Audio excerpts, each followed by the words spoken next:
우리 함께 보실 말씀은 시편 22편 4절 5절 2절입니다. 시편 22편 4절 5절 2절 우리 함께 봉독하겠습니다. 우리 조상들이 주께 의뢰하고 의뢰하였으므로 그들을 건지셨나이다. 그들이 주께 부르짖어 구원을 얻고 주께 의뢰하여 수치를 당하지 아니하였나이다. 아멘. 우리는 지난 시간 다윗이 낮에도 밤에도 부르짖어 울었음에도 하나님이 응답하지 아니하시는, 마치 침묵하시는 것처럼 여겨지고 보여지는 그 상황을 어떻게 이해해야 하는가에 대해서 우리 함께 살펴보았습니다. 이내 곧 3절에서 다윗은 이스라엘의 찬송 중에 계시는 주는 거룩하십니다 라고 고백을 합니다. 그러니까 그 응답하지 아니하심을 찬송 중에 계시는 주님을 발견하는, 하나님의 거룩하심으로 여기게 되는,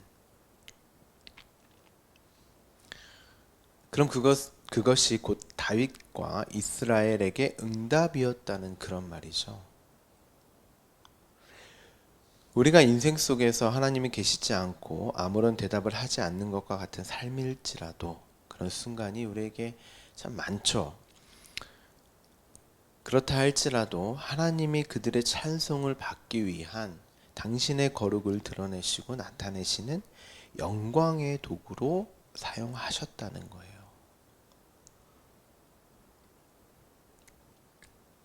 그래서 제가 어제 설교 중에 침묵이라고 하는 소설, 또 영화를 말씀을 드렸습니다. 어떻게 하나님이 이 땅을 창조하시고 하나님의 힘과 능력이 드러나는, 당신의 자녀들로 하여금 영광을 받기를 원하시는 하나님께서 이런 일들을 어떻게 허용하실 수 있는가? 하나님의 통치와 다스림 속에 있다고 하는 이 세상이 어떻게 이런 일들이 벌어질 수 있는가? 하나님은 창세전에 택한 당신의 백성, 자녀들을 절대 떠나지 않습니다. 오히려 그들이 하나님을 거부했고 거역했으며 그들이 있어야 할 자리를 벗어나서 하나님처럼의 삶을 추구하며 자신의 존재의 가치를 위해서 살아갑니다. 그렇게 하나님이 우리로 하여금 우리가 있어야 할 자리를 떠나서 내가 하나님처럼 노릇하고 세상의 왕이 되고자 하는 그 자들이 사는 그 세상을 고발하시는 거예요. 봐, 하나님인 나를 떠나서 너희들로 사는 이 세상을 한번 보라는 것입니다. 얼마나 비참하고 처참하고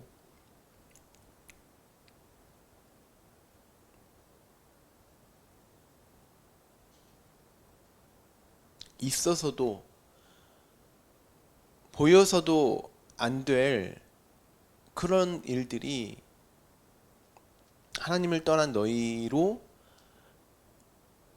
사는 그 세상이 어떠한 세상인지를 보라는 거예요.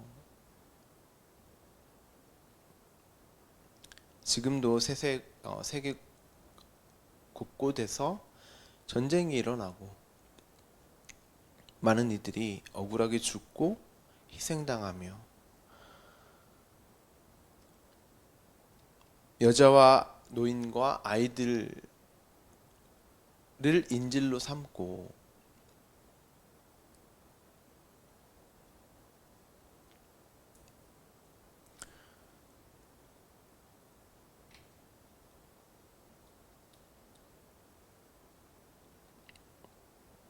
자신들의 정당성을 주장을 하죠. 극단적인 예지만 우리의 삶 속에서도 나의 정당성을 주장하고 나타내기 위해서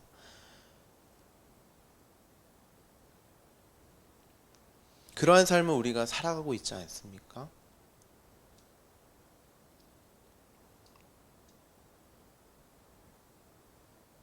우리는 이 땅, 이 세상을 살기 좋은 곳으로 개선하고 개발하여서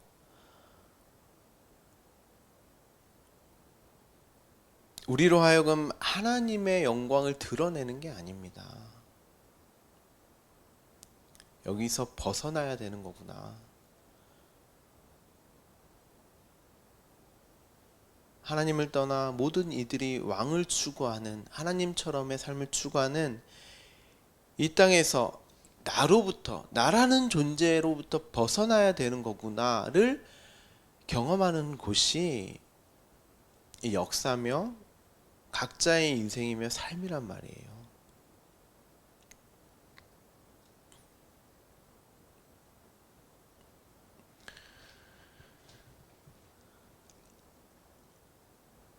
아담과 하와가 선악과를 따먹고 에덴 동산에서 이제 쫓겨납니다.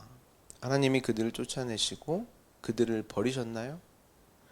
그들의 삶에 간섭하지 않으시고 방치해 두시며 그들이 잘 사는지 못 사는지 먼 발치에서 그저 바라만 보시고 계셨나요? 에덴 동산에서 쫓아내시기 전에 이미 가죽옷을 입혀서 그들을 구원하셨단 말이에요. 그런데 그 구원의 현실을 이제 에덴 동산 밖에서 깨닫고 알아야 하기 때문에 자신이 누구이며 어떻게 구원을 받았으며 그 구원받음이 무엇인지를 알지 못하는 게 죄란 말이에요.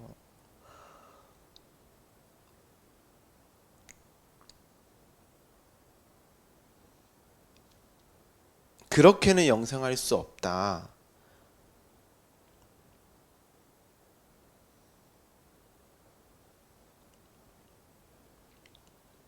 그래서 에덴 동산 밖에서 그들이 자신의 근원인 땅을 갈게 되는 이 역사, 인생과 삶을 살게 되는 것입니다. 아담과 하와의 그의 인생이 어땠어요? 가인과 아벨의 사건이 바로 이어지죠.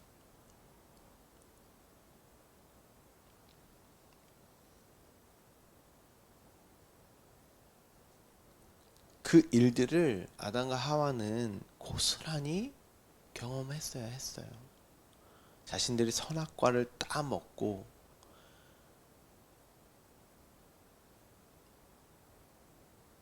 일어나는 벌어지는 일들을 고스란히 지켜봐야만 했단 말이죠. 하나님이 그들로 땅을 갈게 하시는 거였어요. 그들이 갈고 싶어서 가는 게 아닙니다.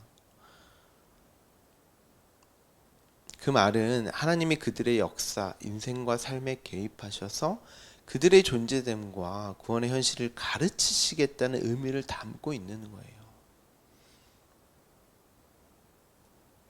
우리는 이 땅을 살면서 그냥 이 땅의 것에 묶여 계시면 안 돼요.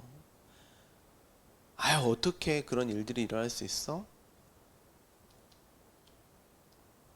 이 말은 단순히 우리가 선하게 판단하여서 악한 일만을 더럽고 추한 어떤 그런 일들만을 말씀드리는 게 아닙니다. 우리가 선하다고 하는 정말 좋고 어떻게 이런 감사하고 좋다고 여겨지는 일들도 마찬가지예요. 그 너머에 그러한 것들이 담고 있는 내용으로서의 생명과 그 너머에 하나님의 하나님 되심, 그 능력을 봐야 하는 존재란 말입니다. 우리가 악하다, 선하다 판단하기 전에 그러한 일들을 통해서 모든 것을 합력하여 선을 이루신 하나님을 볼 수 있으셔야 하는 거예요.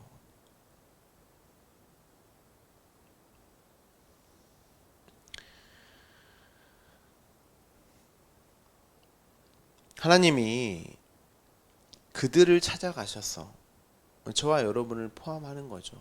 구약의 이스라엘 아담과 하와부터 당신의 백성들을 찾아가셔서 하나님이 어떻게 그들의 하나님이 되었는지, 그들이 어떻게 하나님의 백성이 되었는지를 가르쳐 주시겠다는 거예요. 우리의 다른 인생에 다른 이유와 목적은 없어요, 여러분.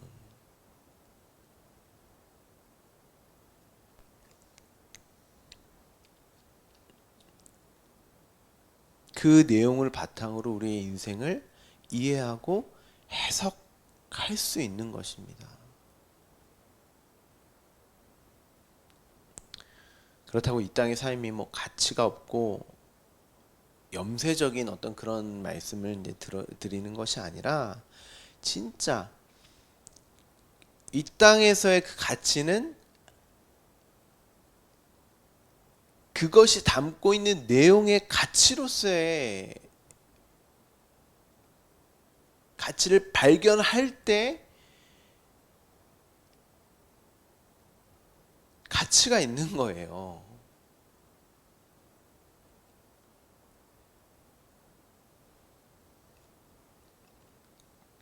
구약의 언약의 핵심이 바로 이 내용이잖아요.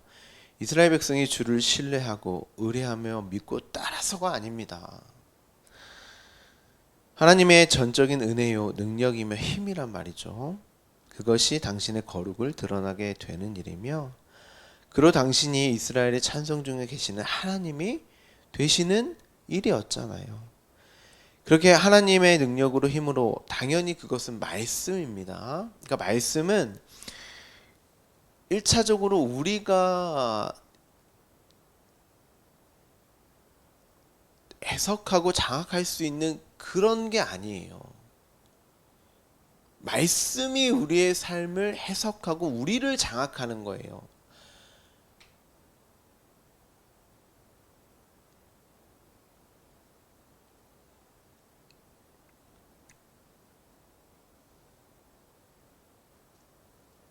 그로 우리는 말씀에 의해서 하나님의 거룩을 드러나며 그려내는 인생을 사는 것이죠.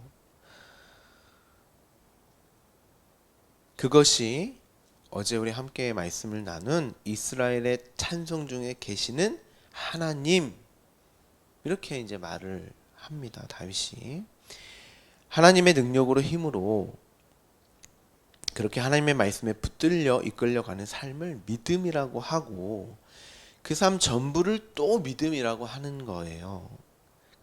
이스라엘 백성이 하나님을 믿어서 믿었다 그런 말이 아니고, 그러니까 여러분이 성경을 조금만 읽어보셔도 이스라엘이 우리가 생각하는 그 믿음을 사유하여 하나님을 의뢰하고 신뢰하지 않았잖아요. 저와 여러분의 인생을 봐도 그렇잖아요. 사유했다라고 하는 것은 꾸준히 그런 모습을 보여야 된답니다. 지속적이어야 해요. 그들이 부르짖고 울지도 않았어요. 그들이 힘들고 고통스럽고 어려운 상황이 닥쳐오면 그 일을 해결해 달라고 부르짖는 그런 일들이 있었지만 믿음과 신뢰의 차원에서 단 한순간도 이스라엘은 하나님을 찾지 않았습니다. 그런데 오늘 본문에서 우리 조상들이 주께 의뢰했다, 신뢰하고 믿었다 이렇게 이야기를 합니다. 그러니까 여기서 말하는 조상들이 주를 의뢰하고 건져내셨다, 구원을 이루셨다라는 말은 하나님이 이스라엘의 하나님 자신을 신뢰하고 의뢰함을 기특하게 여겨서 그들을 건져내셨다라는 의미가 아니라,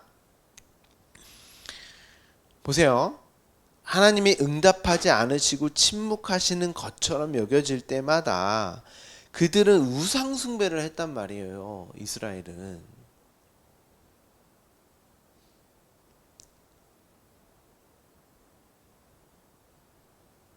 그럼 오늘 본문에 이 믿었다, 의뢰하고 신뢰했다, 그리고 구원을 받았다, 하나님이 그들을 건지셨다, 이게 무슨 말이겠어요?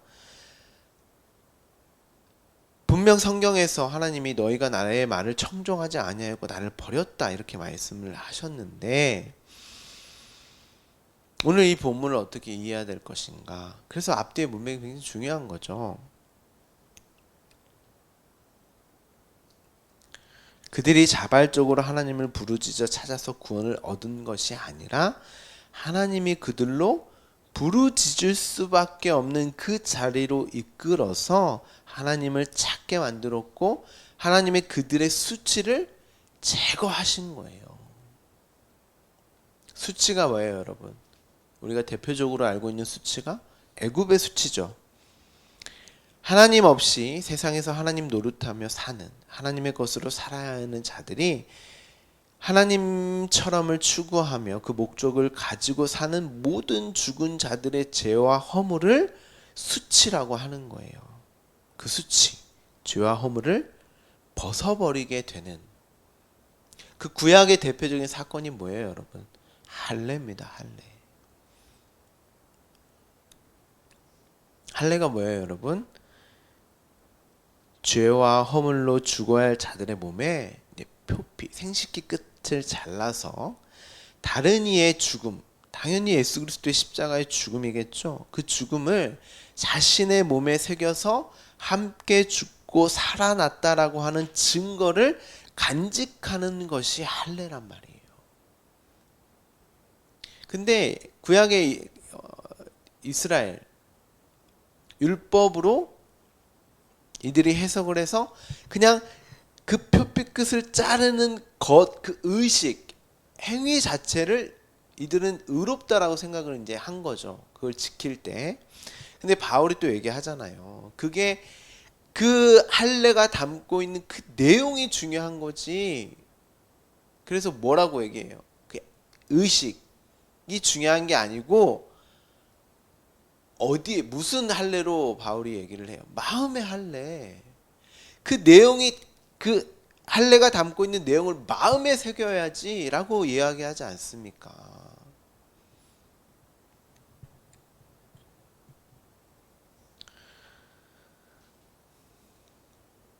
그것이 곧 구원을 담고 있는 거잖아요. 오늘 본문의 1절의 내용이기도 한 것이고 믿음이라는 것, 의뢰하였다라고 하는 것은 그렇게 예수 그리스도께서 이루신 구원의 현실을 자신들의 삶을 통해서 깨닫게 하기 위해서 말씀으로 이끄는 모든 삶의 여정, 그 과정을 말하는 거예요.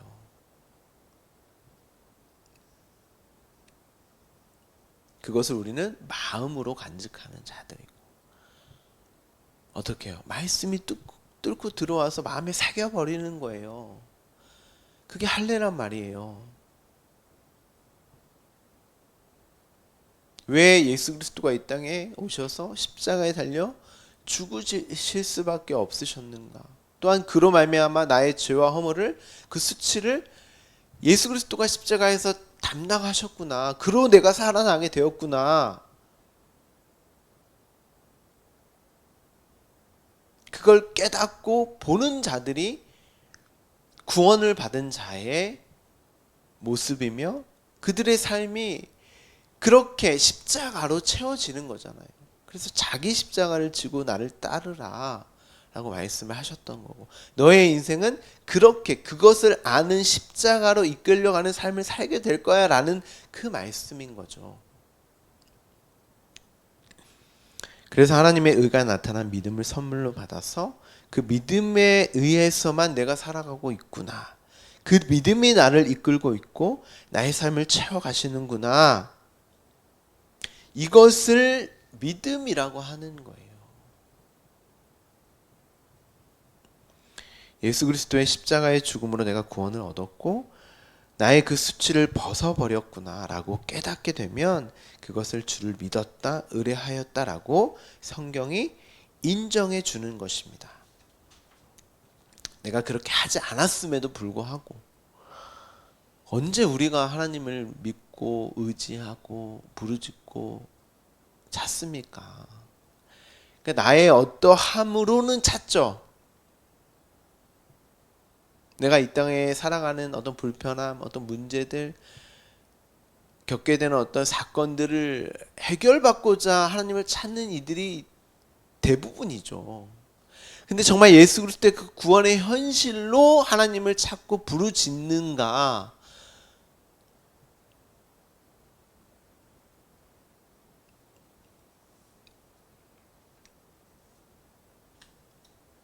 우리는 그런 존재가 아니에요. 그렇게 할 수 있는 존재가 아닙니다.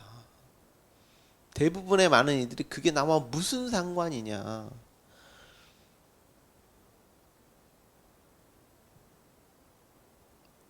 복음서에 보면 누가복음인가요? 거기서도 귀신들이 예수님을 알아봅니다. 예수님 누군지도 알아요. 귀신들이 오히려 그런 것을 믿음으로 정의한다면 귀신들이 더 믿음 있어 보이잖아요. 예수님이 누군지도 알고 그가 행하신 일들이 어떤 일들인 줄을 알고. 그런데 귀신들이 뭐라 그래요? 당신과 내가 무슨 상관이 있습니까? 당신의 그 십자가가 나와 무슨 상관이 있습니까? 그게 귀신 들린 거예요. 그게. 그래서 유다가, 가룟 유다가 예수 그리스도의 그 십자가를, 예수 그리스도를 팔아 넘긴 후에 바리새인, 사두개인, 서기관, 제사장들을 찾아가잖아요. 그들이 뭐라 그래요? 그게 그 십자가와 나와 무슨 상관이 있느냐?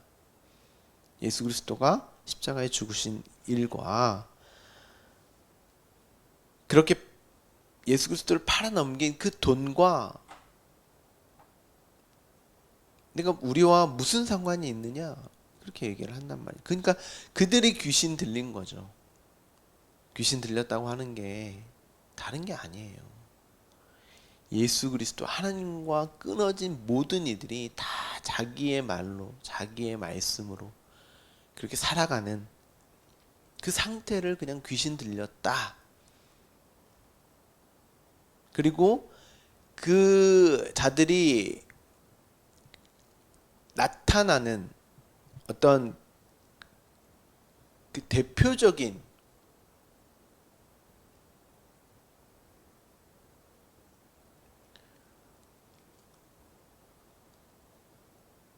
그들을 대표하는 어떤 그 대상이 사단이죠. 사단.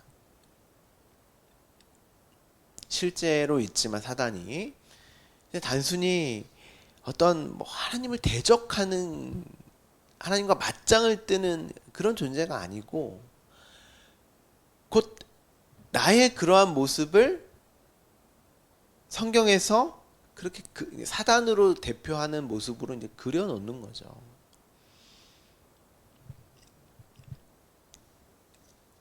저와 여러분이 사단이잖아요. 나로 사는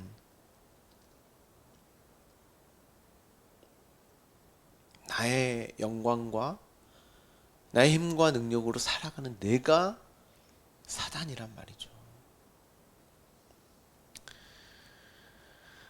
우리로 하나님 당신의 그 힘과 능력을 나타내기 때문에 당신의 믿음이 전적으로 우리를 이끌었음에도 우리를 보고 믿었다라고 쳐주시는 거예요. 죄와 허물로 죽은 사단인 나를 하나님이 찾아오셔서 당신의 말씀으로 이끄시고 구원하시는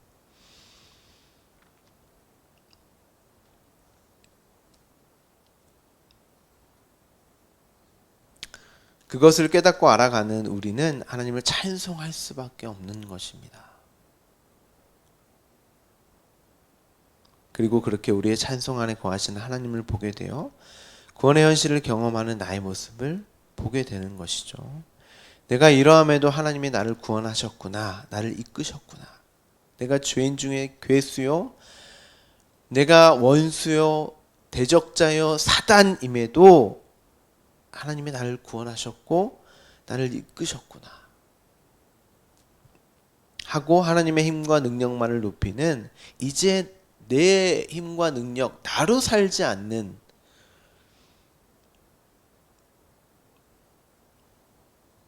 하나님의 힘과 능력만을 높이는 그 영광을 찬송하게 되는 거예요. 그래서 사도 바울이 내가 예수 그리스도와 함께 십자가에 못 박혔나니 이제는 내가 사는 것이 아니요 그리스도가 내 안에 사시는 것이다.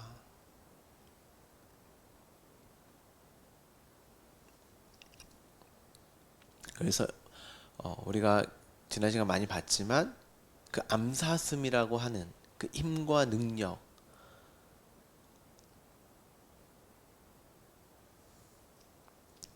그 예수 그리스도의 십자가의 힘과 능력으로 내가 구원받았고 그로 내가 살게 되었구나. 근데 그 십자가는 내 자기 부정과 부인을 담고 있잖아요. 그 말은 나는 나로 살지 않고 내 안에 예수 그리스도로 그 생명으로 나는 사는 존재이구나를 계속 알아가게 되는, 깨닫게 되는 그 자기 십자가를 말하는 거예요.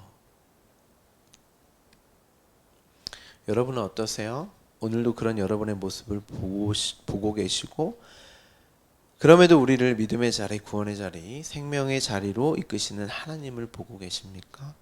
그 능력과 힘을 찬송하고 계세요? 맞습니다. 우리 삶 인생의 목적은 하나님을 즐거워하며 영원토록 찬송하는 거예요. 그걸 아는 자는 어떠한 상황과 환경이 올지라도, 제가 이제 지난 시간인가요? 말씀드렸죠? 부르짖고 운다는 의미가 슬퍼서만이 아니죠. 기쁨의 어떤 그런 일들 속에서도 부르짖고 울 수 있는 거고, 또 그런 어려움과 어떤 상황과 환경으로도 부르짖고 울 수 있는 거고. 그러니까 우리의 인생의 전반은 하나님을 부르짖고 우는, 하나님을 찾는 인생으로 채워져 가는 거예요. 당신 아니면 나는 살 수 없습니다. 나의 인생의 모든 일들을 다 그렇게 하나님을 찾는 일로 여기게 되는 것입니다. 그리고 그렇게 하신 하나님은 우리에게 응답하지 않으시는 것이 아니라 그렇게 우리의 찬양 속에 거하시는 하나님으로 응답하시는 거죠. 오늘도 그 목적에 맞도록 하나님을 즐거워하며 찬송을 하는 매 순간을 사시는 저와 여러분 되기를 간절히 소망합니다. 기도하겠습니다.